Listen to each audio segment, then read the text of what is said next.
Icon steel प्रस्तुत build icon या उपक्रमामध्ये आज आम्ही आलो सेलूमध्ये आणि माझ्यासोबत आहे तरुण इंजिनियर शुभम कुमावतजी. त्यांचं या क्षेत्रातलं हे पहिलंच पाऊल आहे आणि आता त्यांनी थोड्या काही प्रकल्पांवर रेसिडेन्शियल कमर्शियल अशा प्रोजेक्ट्सवर काम करायला सुरुवात केली.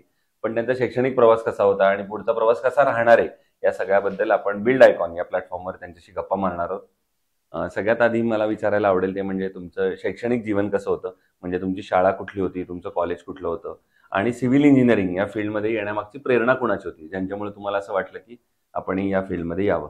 काय सांगाल? नमस्कार. माझं नाव शुभम कुमावते.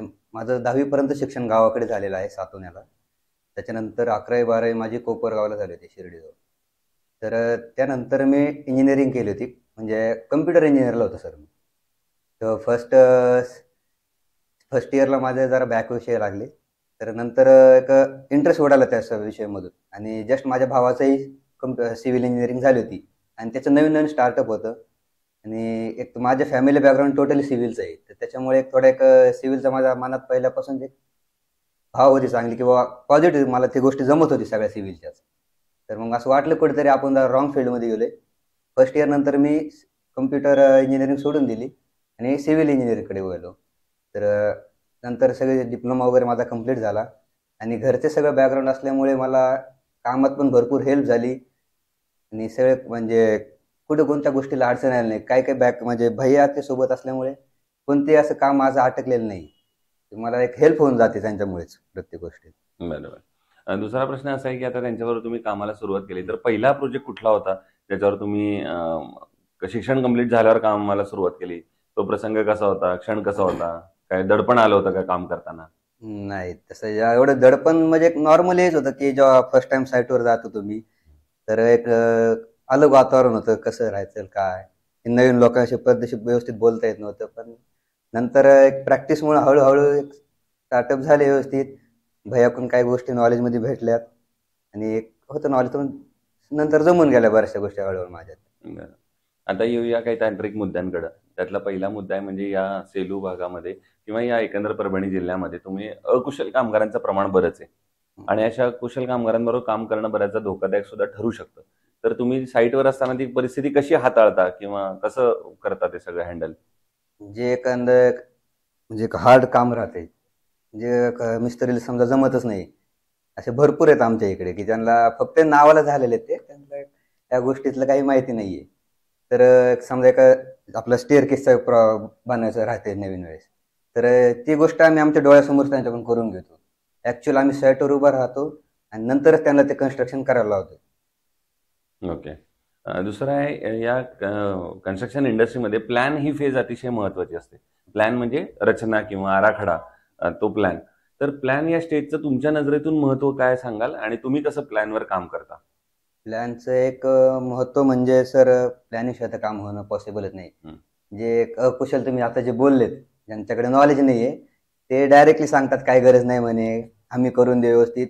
पण ते ऍक्च्युअल प्लॅन करतात कसा, एक नॉर्मल जागा आपली राहिली समजा 10x20 ॲव्हरेज, तर ते डायरेक्ट 10 मध्ये एक डिवाइड करून येतात, 10-20च्या समजा की 10-10 हे आपल्या रूमा झाल्या. पण ऍक्च्युअली काय राहतं, आपले वॉल राहतात त्याच्यामध्ये जवळजवळ 1-1.5 फीट पण मायनस होतं. एक लोकांना माहित नाही, पण जेव्हा आपण प्लॅन एक्झॅक्टली काढतो मग त्यांना लक्षात येतं का अरे हे आपलं चुकीचं झालेलं आहे. त्यामुळे प्लॅन महत्वाचं आहे आणि मी प्लॅनिंग हे टोटली वास्तुशास्त्रावरच करतो सर. वा, व्हेरी गुड. दुसरं, आता या फील्डमध्ये कामाला तुम्ही लागल्यावर किंवा आता काही प्रोजेक्टला सुरुवात केली आहे तुम्ही, तर बऱ्याचदा तुम्ही एक वाक्य कस्टमरकडनं ऐकलं असेल की आमचं बजेट थोडं कमी आहे आणि एवढ्याच बजेटमध्ये आता बसवून द्या, आणि एक इंजिनियर म्हणून तुम्हाला वाटत असतं की आपण चांगल्या दर्जेदार बांधकाम करावं. तर दर्जा आणि बजेट या दोन्हीचा समतोल मग तुम्ही अशा वेळेला कसा साधता? त्यांच्यामध्ये ज्या गोष्टीत समजा आपल्याला गरजेचे आहेत, जिथं आपण पैसा वाचू शकत नाही, समजा आपलं स्टील राहिले, तर ज्यादातर आम्ही जे चांगलं उत्तम दर्जाचं स्टील आहे, समजा आपलं आयकॉन स्टील आहे, तर ज्यादातर तेच रेफर करतो त्यांना. आणि जिथं आपला पैसा वाचवला जातो, समजा कलरिंगचं काम राहिले किंवा सिमेंटमध्ये जिथे किंवा एखादं रेतीचं मटेरियल राहिले, माहिती आहे आपलं तिथं पैसा वाचवतो, तिथं वाचवू शकतो. बरोबर आहे. पुढचं असं आहे की या क्षेत्रात आता काम करताना तुम्हाला कधी अडचणी आल्या किंवा आव्हान आलं किंवा एखादा प्रॉब्लेम आला आणि त्या अडचणीवर तुम्ही मात केली, असा एखादा प्रसंग सांगाल का कुठला? अडचणीचं तर म्हणजे असं होतं की कधी कामगारांची अडचण येते कधी निसर्गाकडनं काहीतरी अडचण येते किंवा कधी काहीतरी तंत्रज्ञानाची अडचण येते, तर अशी एखादी अडचण आणि तुम्ही ती कशी त्याच्यावर सॉल्व्ह केली, कसं त्याच्यावर मात केली त्या आव्हानावर, असा काही प्रसंग आठवतोय का? नाही, तसं काही झालेलं नाही. अडचण आली तर हम्म. म्हणजे जमल तेवढं त्या लेवलवर सॉल्व्ह करायचा प्रयत्न करतो. बऱ्याच वेळा लाईटचा एखादा प्रॉब्लेम राहतो तर ते काम आम्ही स्टॉप करून पण संध्याकाळी काय होणार पण टाइमवर काम करायचं करून देतो. बरोबर आहे. दुसरं, आता तुम्ही स्टील निवडताना काय पॅरामीटर्स बघता आणि मग ठरवता की हे स्टील चांगलं आहे, हे वापरलं पाहिजे? तर असं काही आहे का? म्हणजे स्टील निवडता कसं तुम्ही कन्स्ट्रक्शनला? कारण असे तर बरेच स्टील आहेत अवेलेबल, मग कुठलं घ्यायचं? ते कसं ठरवायचं? इथं तर ज्यादा ग्रामीण इलाका असल्यामुळे ज्यादा बजेट पाहतात. बरं. हं, हं. तर त्यांच्यानुसार एक चांगला आम्ही त्यांना रेफर करतो की बजेट पेक्षा तुम्हाला तुमच्या घराची मजबूती एक चांगली आहे लागते. हं. तर त्यांना आम्ही फक्त एक रेफर म्हणून स्टील सांगू शकतो. बरोबर. आणि आयकॉन स्टील तुम्ही वापरलंय का कधी आतापर्यंत? तो भरपूर साईटवर झालेला आहे. अच्छा, मग तुमचा कसा आहे अनुभव त्यांच्या प्रॉडक्ट बद्दल आणि त्यांच्या सर्व्हिस बद्दल? सर्व्हिस तर एकदम एकदम व्यवस्थित आहे आणि प्रोडक्ट म्हणजे क्वालिटी एकदम चांगली आहे सर.